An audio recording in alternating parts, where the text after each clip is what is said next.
What if the most devastating war in human history has already been fought, and we are merely living in its ruins?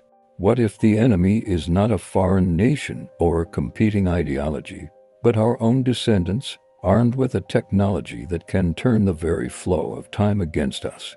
This is not the premise of a forgotten prophecy or a classified government document. It is the cold, intricate, and terrifying heart of Christopher Nolan's film, Tenet. Upon its release, the film was met with a mixture of awe and bewilderment. Audiences emerged from theaters feeling as though they had been put through a cognitive centrifuge, their understanding of cause and effect shattered. But this confusion was not a flaw in the filmmaking, it was the intended effect. Tenet is not a film to be passively watched, but a temporal battleground to be navigated, a puzzle box where the key is forged from the lock itself. To understand this masterpiece, we must do what its characters do. We must go back. We must dissect its scientific inspirations, its historical echoes, and the profound philosophical questions it embeds within its very structure. The story begins not with a bang, but with a whisper of the impossible, an inverted bullet, not fired from a gun, but caught by it. This is our first glimpse into the film's central mechanic, inversion. It is not time travel in the conventional sense of jumping to a specific point in the past or future. Instead, it is the reversal of an object's or a person's entropy. To truly grasp this, we must look to the real-world physics that underpins this fiction. In our universe, time has a distinct direction, often called the arrow of time. This arrow is governed by the second law of thermodynamics, which states that in an isolated system, entropy, or disorder, always increases. A shattered glass will not spontaneously reassemble itself. A drop of ink in water will not gather itself back into a perfect sphere. This is the fundamental rule of our forward-moving existence. Tenet posits a future where scientists have discovered how to reverse this process for individual objects and people. An inverted object moves backward through time, its entropy decreasing. From its perspective, the world around is moving in reverse. From our perspective, the inverted object behaves unnaturally. A collapsed building reassembles itself. A bullet flies backward into the gun that unfired it. The film visualizes this with breathtaking and disorienting clarity. But is this pure fantasy? Not entirely. The laws of physics at the quantum level exhibit a certain symmetry. The concept of CPT symmetry for charge, parity, and time suggests that if you were to reverse a particle's charge, flip its spatial coordinates as if in a mirror, and reverse its direction in time, the physical laws governing it would remain unchanged. The physicist Richard Feynman famously proposed that a positron, the antimatter counterpart of an electron, could be interpreted as an electron traveling backward in time. Tenet takes this theoretical possibility and scales it up to the macroscopic world, creating a technology that allows for a temporal war. The architects of this war are a future generation, living in a world ravaged by the environmental consequences of our actions. They see us, their ancestors, as the architects of their apocalypse. In their desperation, they have developed the algorithm, a device capable of inverting the entropy of the entire planet. To activate it would be to reverse the arrow of time for everything, effectively annihilating the past, our present, to save their future. It is the ultimate expression of the grandfather paradox, enacted on a global scale. They cannot send a single assassin back to kill their grandfather. Instead, they seek to erase the entire timeline from which they sprang. The algorithm was created by a future scientist who, horrified by her creation, separated it into 9 pieces and inverted them, hiding them in the past, our time, within the vaults of the world's most secure nuclear powers. The film's plot is a frantic race to find these pieces before the film's antagonist, the Russian oligarch Andrei Sater, can assemble them and trigger Armageddon on behalf of the future. This brings us to the narrative structure of the film, which is perhaps its most brilliant and audacious element. The characters in Tenet utilize a strategy called a temporal pincer movement. A team splits, with one half moving forward in time to an event, gathering intelligence. They then relay this intelligence to the other half, which inverts and experiences the same event backward, armed with foreknowledge of how it unfolds. The two teams effectively attack the same moment from both the future and the past. Nolan applies this very concept to the audience's experience. The entire film is a temporal pincer. For the first half, we move forward with the nameless protagonist experiencing events as they happen, filled with confusion and unanswered questions. We witness a chaotic fight in a Freeport hallway, a baffling highway chase where cars drive in reverse. Then, at the film's midpoint, the protagonist himself inverts, and we travel back through those same events with him. Suddenly, the chaos gains a terrifying logic. The mysterious, masked figure he fought in the hallway was himself, inverted. The car that seemed to be driving backward was, from its own perspective, driving forward. We, the audience, are the forward-moving team, and on a second viewing, we become the inverted team, armed with the knowledge of the film's entire timeline. The film's structure is a perfect reflection of its subject matter, but the film's brilliance lies not just in its science fiction concepts, but in its deep, almost mystical connection to history. The very vocabulary of the film is drawn from one of the most enigmatic artifacts ever discovered, the Sator Square.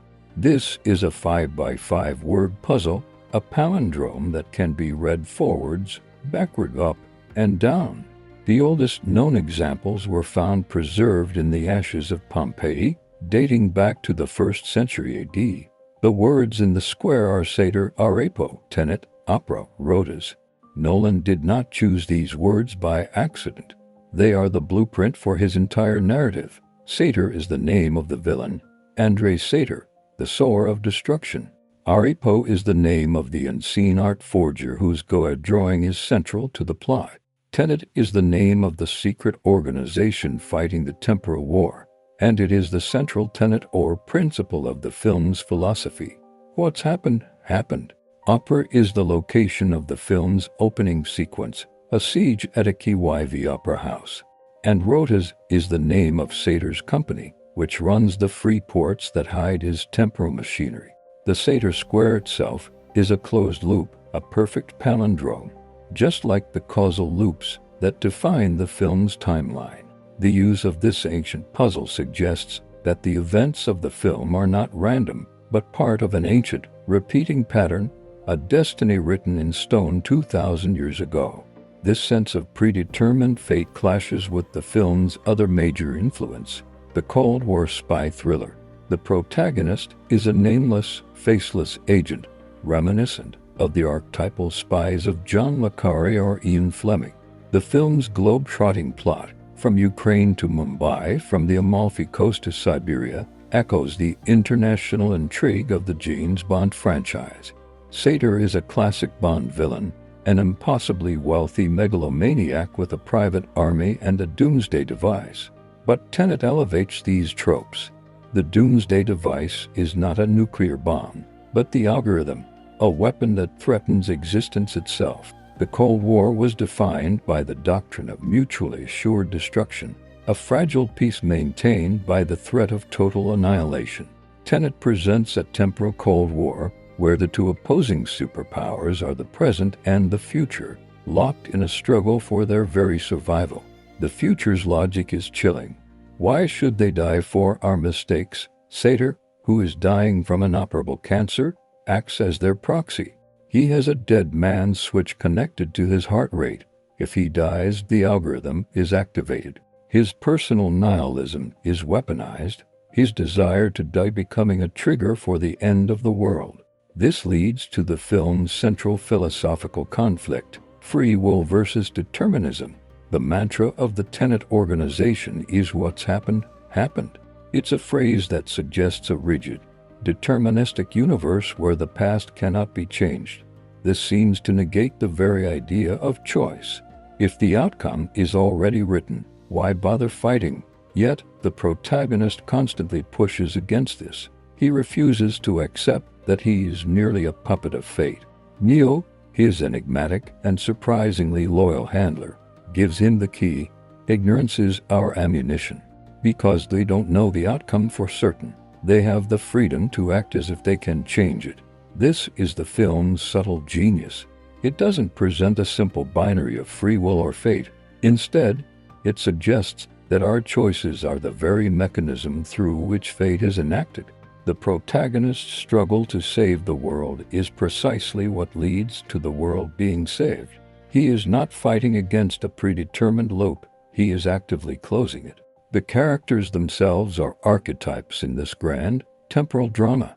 The protagonist is deliberately given no name, making him a universal figure, an everyman thrust into a conflict beyond his comprehension. He is the audience's surrogate, learning the rules of this new reality as we do. The great revelation of the film is that the protagonist himself, in his future, is the founder of the Tenet organization. He is the one who recruits Neil in the past. He is the one who sets the entire chain of events in motion to ensure his own success. He is both the pawn and the grandmaster, playing a game of chess against himself across the expanse of time. Then there is Neil.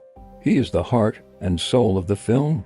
From the protagonist's perspective, their friendship begins during the events of the movie. But for Neil, their friendship is ending.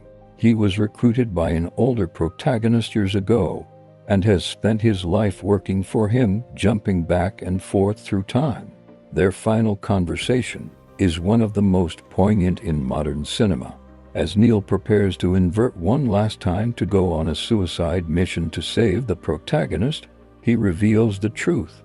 For me, this is the end of a beautiful friendship. The protagonist is just beginning a journey that Neil is about to complete. Neil's cheerful acceptance of his own death, knowing it is necessary to close the loop and save his friend, is the ultimate expression of the film's philosophy. It is not a nihilistic determinism, but a meaningful one where sacrifice has purpose and loyalty transcends the linear flow of time. Tenet is not a film that offers easy answers. It demands the full intellectual and emotional engagement of its audience. The initial feeling of being lost is a crucial part of the experience, mirroring the protagonist's own disorientation. It is a film built like a Swiss watch, where every gear, every line of dialogue, and every visual element interlocks with perfect precision. It combines the high-concept science fiction of time reversal with the visceral thrill of a spy movie and the weight of ancient prophecy. It asks us to consider the nature of time, the consequences of our actions, and the meaning of choice in a universe that may already be written. The true horror of Tenet is not the inverted bullets or the threat of annihilation.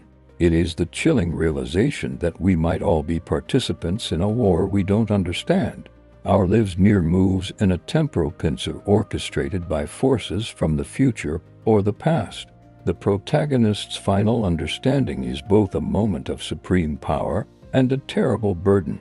He is the savior, but he is also the architect of all the pain and sacrifice required to achieve that salvation. As Neil says, they are living in a twilight world, and in the twilight, it is impossible to tell the dawn from the dusk.